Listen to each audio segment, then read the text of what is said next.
Bonsoir les amis, c'est Christian et bienvenue sur la Affranchie. If you bought one Bitcoin in 2019 at $4,000, it'd be worth over $70,000 right now, a 1,700% return. That's a new record high. Sound familiar? In 2021, that same investment would have been worth $58,000. But just 6 months later, Crypto king to criminal suspects. It's not just big companies, but real people losing a lot of money. You'd have lost $40,000. The crypto market's capitalization fell from $2.9 trillion to $798 billion. But there are two differences between then and now that could change how long this run lasts and who's affected. First, let's look into where the money going into this surge is coming from. In 2024, inflation has largely settled compared to before. Consumers are still spending, and breakthroughs in AI are helping to drive a market rally. The Dow even passed 40,000 for the first time ever in May. All of this means investors have more cash on hand to bet on riskier assets, creating the right environment for a run on crypto. And they're actually making money. These markets have life. These markets go up. Unlike 2024, the 2021 crypto rally took place during a different type of market rally, beginning here. When COVID hit, markets plummeted, so the Federal Reserve stepped in, spending trillions of dollars to reverse this drop. And the Treasury sent Americans stimulus checks to keep the economy churning. We got the stimulus checks and a lot of retail investors put it into the crypto market. It's sort of a reflection of a lot of money sloshing around in the markets, and they found their way into these speculative corners of the markets. That's why crypto went up so much during the pandemic era. Then that influx stopped. In 2022, inflation became a real problem. The Federal Reserve said it was going to raise interest rates to tame price pressures. All of a sudden, all kinds of risky assets and crypto went down. Then immediately things started breaking. While crypto is still considered risky today, some say that current underlying market conditions could keep the rally going a bit longer. A lot of crypto bulls believe that there is no limit in terms of where Bitcoin can go. Some have put out really aggressive price targets of more than $1 million. And the way retail investors are placing their bets differently factors into those price targets. This year, regulators approved a new, easier way to invest in crypto: spot Bitcoin ETFs. They allow investors to buy into a fund, the F part of ETF, that then buys Bitcoins. And since ETFs are available in most major brokerage accounts, investing in Bitcoins has become easier. So you can open your trading app and then just buy Bitcoin alongside your other assets. They're run by Wall Street giants like Fidelity and BlackRock, who take on the responsibility of safeguarding customers' Bitcoin holdings against hacking and other cybersecurity risks.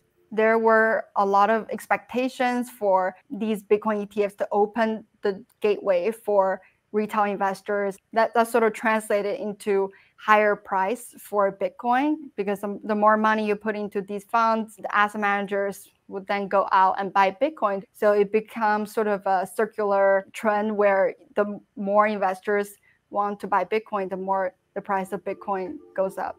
In the last rally, most investors still had to trade on crypto exchanges. Many put their money into new, unregulated exchanges, like FTX, which collapsed when investors tried to withdraw their money en masse. The collapse of FTX has sent shockwaves across the cryptocurrency industry. FTX didn't have enough money to cover the transactions, partly because executives had used customer deposits for personal spending and other illegal activities. It really kind of tainted the reputation of the crypto industry, and Bitcoin started falling rapidly to as low as 16,000 towards the end of 2022. But with these high-profile bad actors flushed out and Wall Street on the crypto bandwagon, the cryptocurrency market now has investors who were skeptical before, pushing the market cap to $2.6 trillion. It kind of brought this sense of comfort for investors who are familiar with these Wall Street brands and know that the asset they invested in is in a more regulated vehicle. But crypto's main attraction is still its promise of high risks and high rewards. A lot of crypto skeptics believe that even though Bitcoin is going up now, it's bound to repeat its previous trajectory of going down or maybe even going to zero. Je parle pas anglais, c'est juste un sommet du Wall Street Journal sur l'évolution du prix du Bitcoin pendant le bull run.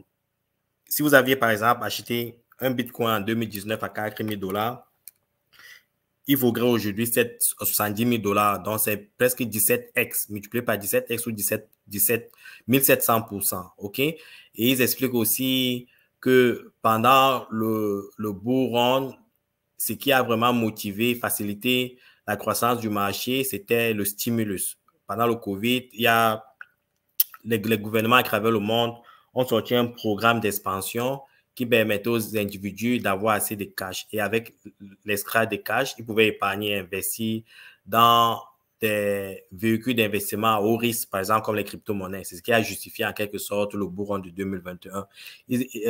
La vidéo explique aussi que pendant cette période de bull run, il y a eu beaucoup de projets à scam et aussi beaucoup d'arnaques. Ils ont pris l'exemple de FTX.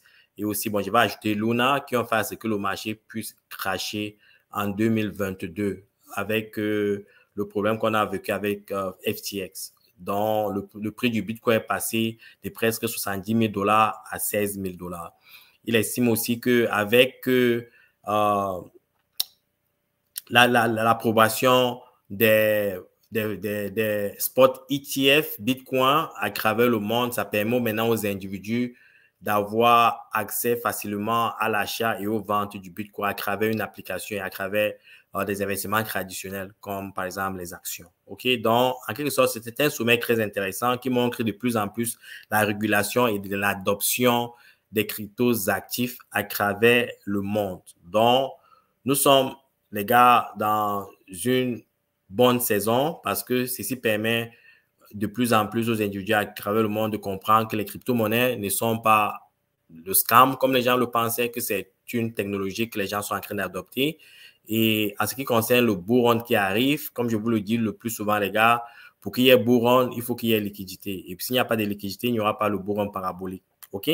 Mais il y a, comme je l'ai dit hier dans ma vidéo, de plus en plus des signes que la liquidité va être injectée dans l'économie. Par exemple, vous avez vu au Canada, le taux directeur a été baissé. En Europe, ça a été, dans certains pays en Europe, les taux directeurs sont en train d'être baissés et ça sera bientôt le cas aux États-Unis. Et avec la baisse des taux directeurs, il y aura la baisse du moins l'accès, la baisse des taux de banque et les individus auront accès aux liquidités, les entreprises auront accès au crédit pour pouvoir davantage créer de la valeur à travers leurs entreprises et créer de l'emploi et ça va en quelque sorte stimuler l'économie et les gens pourront investir. Donc, c'est un peu ça la corrélation au niveau macroéconomique. OK?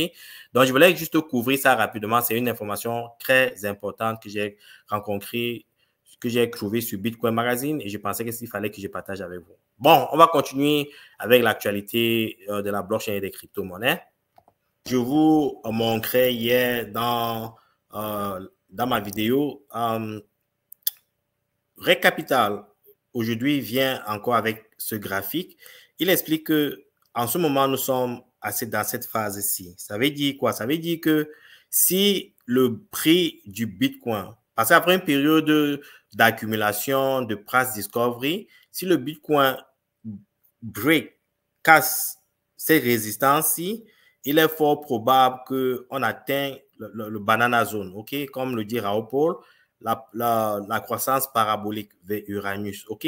Donc, nous sommes à cette phase-ci et selon les probabilités, OK? Il est selon les probabilités, on devrait en principe de juin à juillet vivre une hausse des prix. Il faudra prêter attention aussi de la période d'août, de juillet, de fin juillet à août. OK? Donc, il y aura une certaine baisse. Bon, pour ceux qui sont ici pour Crete. Donc, il faut prêter attention à ces courbes. C'est ce qui s'est passé de janvier en avril. Il y a en janvier, avec l'approbation des ETF, les prix avaient augmenté. Et en février, on a commencé à vivre une baisse. Et en mars, il y a une hausse. Et après, il y a une baisse. Donc, il faut prêter attention à ces trucs-ci.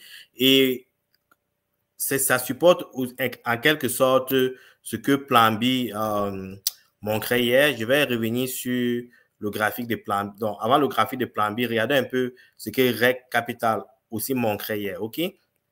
Si vous voyez, à ce niveau, cette période d'accumulation, c'est un peu le cas. Si vous faites une rétroaction vers 2020, vous voyez que c'est la même phase ici. OK? Nous sommes, ce cadre orange là, nous sommes dans la même phase et puis c'est le bull. C'est la même chose ici. Dans cette période d'accumulation, en quelque sorte, il y a un train de préparer un début de ce qu'on appelle banana zone ou bien de croissance parabolique. OK?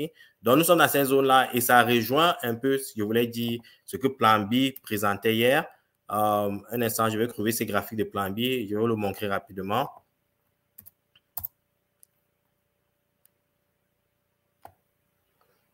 Ouais, ça représente un instant, je dois trouver le bon graphique. Un instant.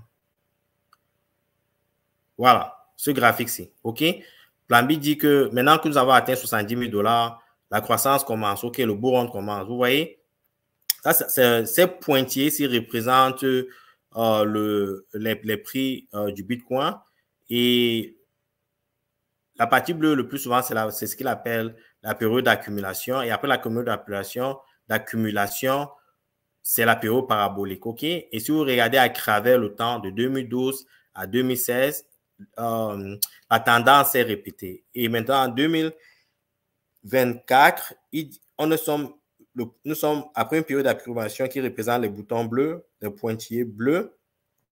Pour une fois, on revit le pointillé rouge qui en quelque sorte annonce une période vers la hausse. OK? Donc, nous sommes, comme je le disais hier, au début du bull run parabolique. En ce qui concerne le bull run, nous sommes dans le bull run, ça fait presque un an.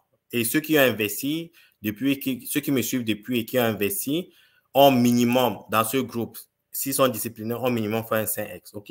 Certains ont fait 10x, certains ont fait plus, mais on devrait, pendant le bull run, faire minimum 20, 50x. OK? Donc, cette période parabolique s'annonce, est en train de s'annoncer. Et ce qui devrait, en principe, motiver son accélération, devrait être la disponibilité des liquidités, OK, avec les baisses des taux d'intérêt, comme on le voit déjà au Canada et en Europe. On attend les signaux des États-Unis. Si les États-Unis commencent à baisser, les gars, ça veut dire que toutes les tendances se mettraient ensemble et c'est le bull run parabolique, OK? Donc, c'est ce qui concerne un peu l'analyse des graphiques. Maintenant, on va jeter un coup d'œil au niveau de l'actualité même, voir ce qui s'y passe. On va aller sur Coindex rapidement. Je vais partager mon écran de Coindex. Si vous regardez au niveau de Coindex, nous allons le parcourir ensemble. OK? Un instant.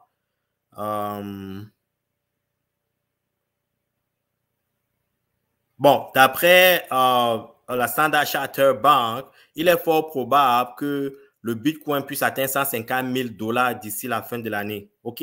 Surtout si Donald Trump est élu. OK? Donc, ça s'aligne un peu avec les projections de Plan B qui estiment que d'ici la fin de l'année, ça sera à 100 000, un Bitcoin, et aussi certaines analyses comme A2A qui pensent que d'ici la fin de l'année, c'est ça à 100 000, à 100 000. Ils estiment que d'ici les 5 prochaines années, ça va s'approcher du $1 million. Il y a certaines personnes qui sont toujours sceptiques.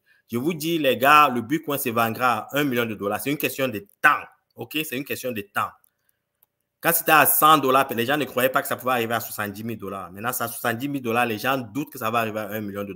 Avec l'adoption, la demande, la rareté du Bitcoin, ça ira à 15 millions. Je n'ai pas de doute. C'est juste une question de temps. Si vous me demandez quand, je ne saurais pas. Mais en ce qui concerne le million, je pense que d'ici maximum 10 ans, le Bitcoin se vendra à $1 million. Là, je suis très conservateur. Si ce n'est pas un conseil financier, les gars, je ne vous invite pas à l'acheter. Je vous dis juste ce que je pense. C'est mon opinion. OK? Si je me trompe, je me suis trompé. Mais n'investissez pas par rapport à ce que j'ai dit. Faites ce que vous voulez avec votre argent. OK? Donc, Aussi, il y a ce rapport de Frank Templeton. Ils essaient de mettre à la disposition de leurs investisseurs, de leurs clients, d'autres crypto-monnaies que du Bitcoin et Ethereum. Pas juste le Bitcoin et Ethereum, ils veulent les exposer à autre chose. OK? Donc, ils travaillent un peu sur ces processus-là. Donc, l'adoption est ici, les gars. L'adoption est ici. Et pour ceux qui investissent dans les mêmes coins, je sais que dans ma chaîne, j'ai un certain regard négatif sur les shitcoins parce que ce sont des investissements à haut risque et je suis conscient que beaucoup de gens perdent de l'argent, mais il faut savoir que les institutions, eux aussi, investissent sur les shitcoins et leur préférence, c'est du Doge, du SHIB, du PP, OK? Et je suis sûr qu'ils ont des équipes qui font des recherches sur d'autres shitcoins pour maximiser. Ici, tout le monde veut se faire de l'argent, les gars. Et où il y a de l'argent, tout le monde essaie d'y investir, OK? Donc, il n'y a pas que vous, mais les institutions s'y lancent et pour ceux qui veulent aussi se lancer pour une première fois, sachez les gars, il est fort pouvoir pour perdre votre argent. C'est pour ça que j'apporte toujours une idée de cautious, de prudence, OK, pour ces investissements-là, OK. On va jeter un coup d'œil rapidement sur CoinGecko pour voir un peu la tendance du marché. Il n'y a pas beaucoup de grands changements par rapport à hier. La capitalisation totale des marchés reste presque le même qu'hier. 2775 milliards de dollars, pas de grands changements. La dominance du Bitcoin, toujours à 50 points, plus de 50%, Ethereum 16,6%. Au niveau des prix, le Bitcoin est toujours resté aux environs de 71 000 dollars comme hier. Ethereum n'a pas beaucoup progressé aussi. BNB s'approche de son nouveau all-time qui était de 711 dollars. Vous voyez, donc BNB est un investissement vraiment solide. Solana a pris un peu de valeur ces derniers jours, se retrouve à 171 dollars, qui n'atteint toujours pas son dernier all-time high. Et il y a beaucoup de bonnes nouvelles sur le marché, les gars. C'est un peu le sideway, la période d'accumulation avant le bull parabolique, OK? Donc, il n'y a pas beaucoup d'informations là-bas. C'est ce que j'avais à partager avec vous aujourd'hui, les amis. Si vous avez des questions, n'hésitez pas à me contacter. Comme je vous ai dit, je vais recevoir Elvis. Je suis en train de travailler sur son programme pour voir quand il est disponible.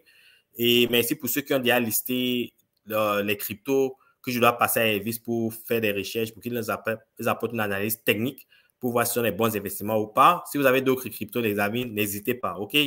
Entre-temps, je vous souhaite une bonne soirée et à la prochaine. Ciao!